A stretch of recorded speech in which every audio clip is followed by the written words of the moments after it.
Assalamualaikum dan salam sejahtera. Selamat datang ke sesi wawancara keberkesanan pembelajaran atas talian semasa pandemik COVID-19. Pengajaran dan pembelajaran atas talian merupakan pembelajaran yang disampaikan melalui penggunaan teknologi digital.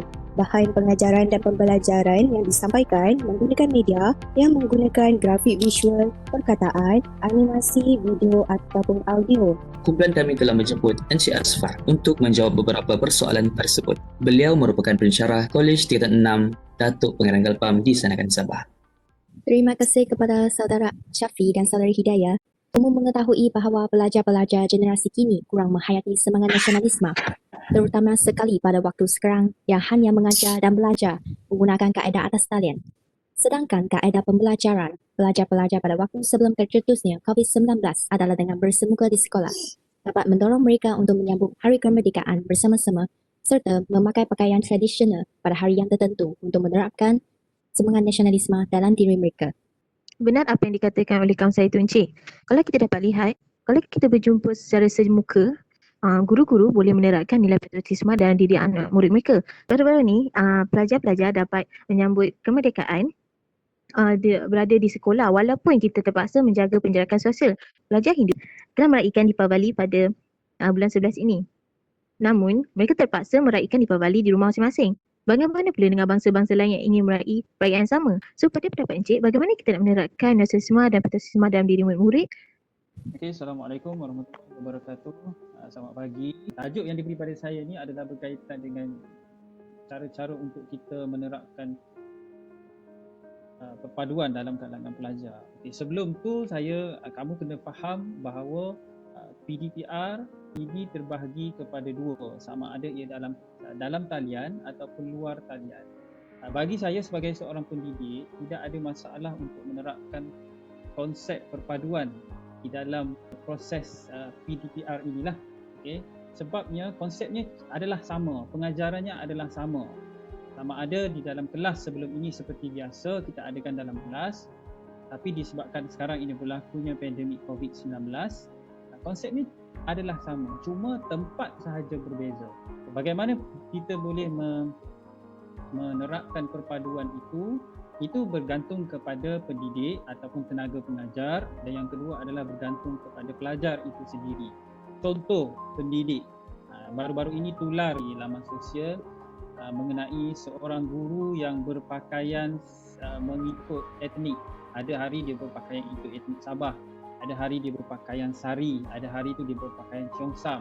So, itu salah satu cara yang boleh digunakan oleh pendidik untuk menarik minat pelajar mengikuti kelas secara online. Dari situ kita akan lihat bahawa kesungguhan para pendidik lah.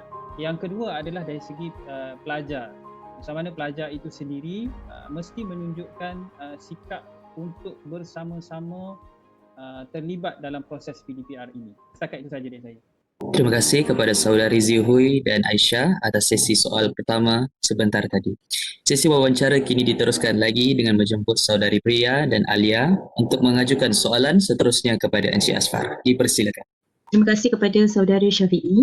Okey, terlebih dahulu untuk makluman Encik Asfar, mengikut tinjauan kami pelajar universiti, pada permulaannya ramai yang menganggap sesi pengajaran dan pemudacaraan ini, PDPC, terpaksa dihentikan ketika permulaan pandemik COVID-19 di Malaysia. Namun sebaliknya, sebenarnya sesi PDPC ini dijalankan seperti biasa tetapi mengikut keadaan norma baharu, di mana segala proses PDPC ini yang dahulunya berlaku secara bersemuka kini bertukar di alam maya. Namun sebaliknya, persoalan yang timbul dalam kalangan pelajar, guru dan ibu bapa adalah adakah pembelajaran atas talian ini efektif setanding dengan kelas secara bersemuka?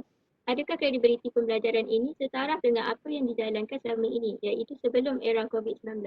Apakah pendapat Encik terhadap soalan ini? Terima kasih atas soalan itu tadi. Untuk soalan ini adalah pandangan peribadi saya lah. Bukan mewakili pandangan daripada pihak KPM ataupun KPP. Berkaitan soalan yang ditanyakan, adakah ia setanding dengan kelas secara bersemuka? Kalau atas faktor kapasiti saya sebagai seorang guru, keputusan untuk meletakkan bahawa PDPR itu setanding dengan kelas secara bersemuka itu tidak boleh dijawab sekarang inilah, tidak boleh. Kenapa saya kata tidak boleh? Pertama, untuk pelajar SPM dan SPPM, kita tidak boleh membuat andaian bahawa PDPR itu tidak berhasil kerana SPM dan SPPM belum lagi dibuat peperiksaan. SPM belum, tapi kalau SPPM penggal kedua baru-baru ini, mungkin secara keseluruhan di peringkat KPM itu menurun. Tetapi kalau di peringkat kolej yang tempat saya mengajar ini, keputusan meningkat secara mendadak.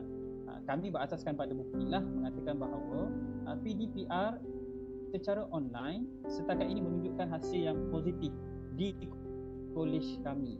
Cuma sekarang adalah berlegar-legar dalam kalangan masyarakat kini mengatakan bahawa PDPR secara online mempunyai banyak masalah.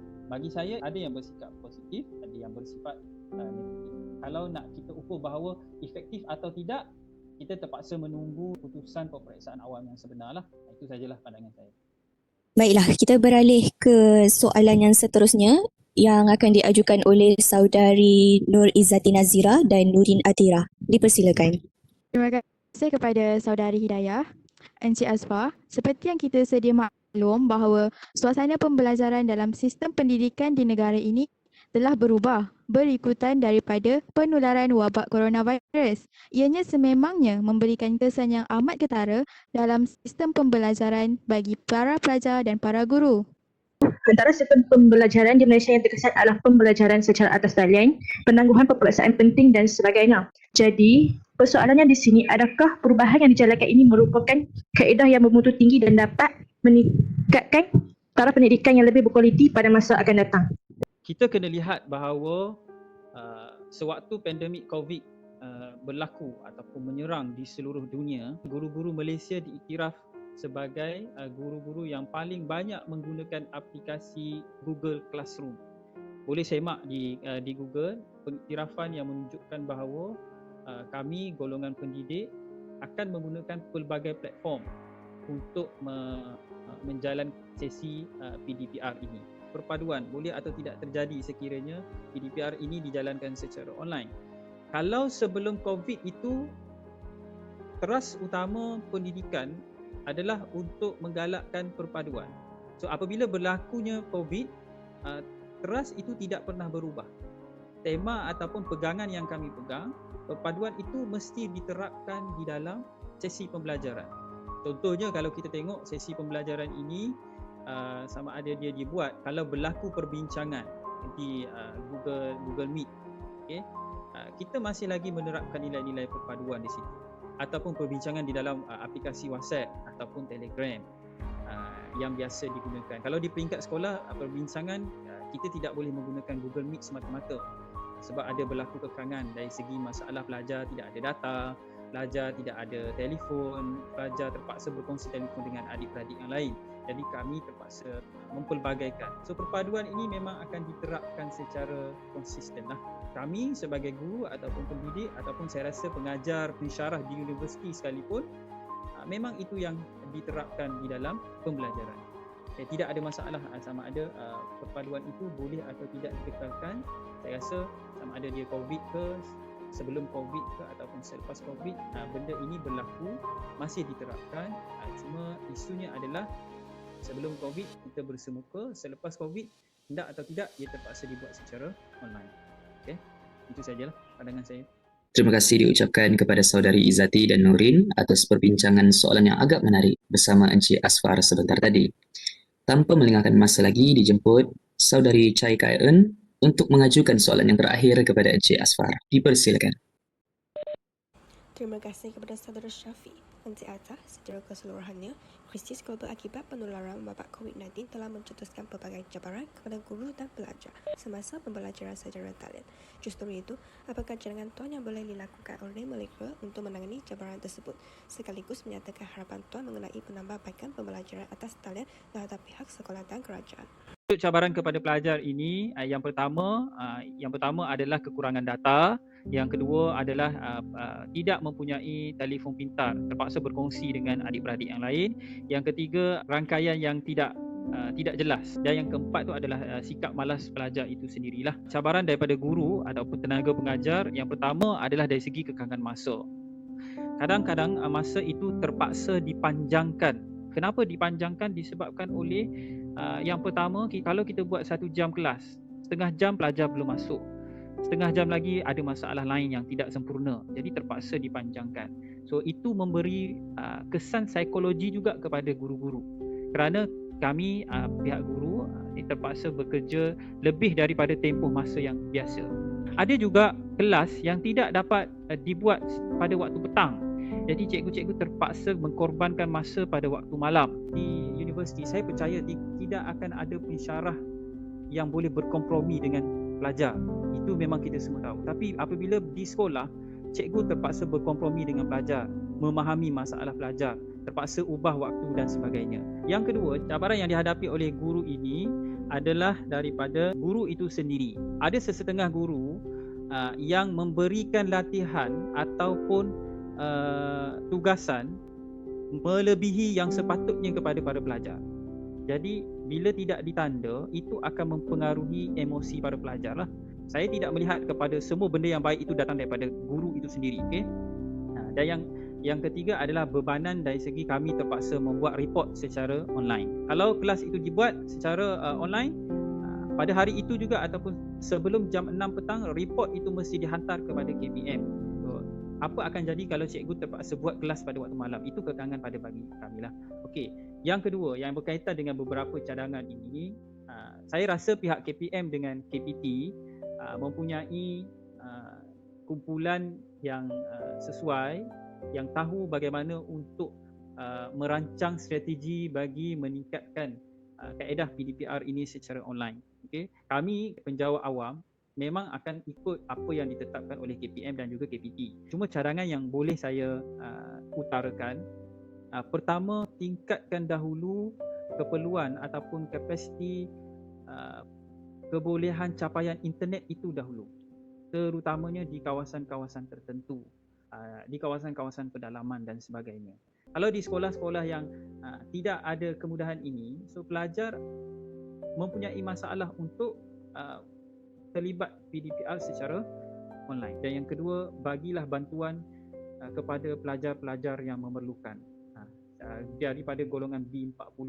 Cuma satu saja, apabila benda-benda ini diberikan kepada para pelajar, ini berbalik kepada sikap malas itu. Kalau contoh kerajaan menyediakan capaian internet ataupun telefon pintar diberi kepada pelajar-pelajar ini, masalah yang kedua adalah pelajar itu sendiri tidak menghargai apa yang diberi. Contoh, data yang diberi itu digunakan untuk online game dan sebagainya. Ada seorang cikgu kongsi di Google, dia membuat satu tinjauan, hampir separuh daripadanya memberi alasan bahawa mereka hanya online game sahaja. Pihak pelajar itu sendiri perlu mempunyai rasa tanggungjawab, kerana PDPR ini ataupun norma baru ini memang terpaksa kita hadapi. Kalau pelajar tidak memberi kerjasama, makanya keputusan peperiksaan akan menjadi tidak baiklah. Mau atau tidak, PDPR online mesti terlibat. Kalau tidak mahu terlibat, jawapan paling senang adalah berhenti daripada sekolah ataupun berhenti daripada belajar. Saya berharap krisis COVID ini tidak akan terlampau panjang dan PDPC secara bersemuka itu akan kembali seperti asal. Itu sajalah. Terima kasih. Terima kasih kepada Saudari Chai Kai Eun dan Encik Asfar atas perbincangan mengenai persoalan tersebut. Oleh itu, dapatlah kita simpulkan bahawa pembelajaran atas talian ini sedikit sebanyak telah memberi kesan terhadap integrasi di Malaysia. Betul tu Hidayah. Oleh itu, sebagai rakyat Malaysia yang bersatu padu, kita perlulah sentiasa mengambil inisiatif yang baik untuk memastikan agar pembelajaran atas talian ini dapat memberikan kesan yang positif terhadap semua pihak, sekaligus mengukuhkan lagi integrasi di negara ini tanpa mengira warna kulit dan melalui apa-apa platform sekalipun. Dengan itu, berakhirlah sesi wawancara kita pada pagi ini. Sekian sahaja daripada kami. Assalamualaikum warahmatullahi taala wabarakatuh.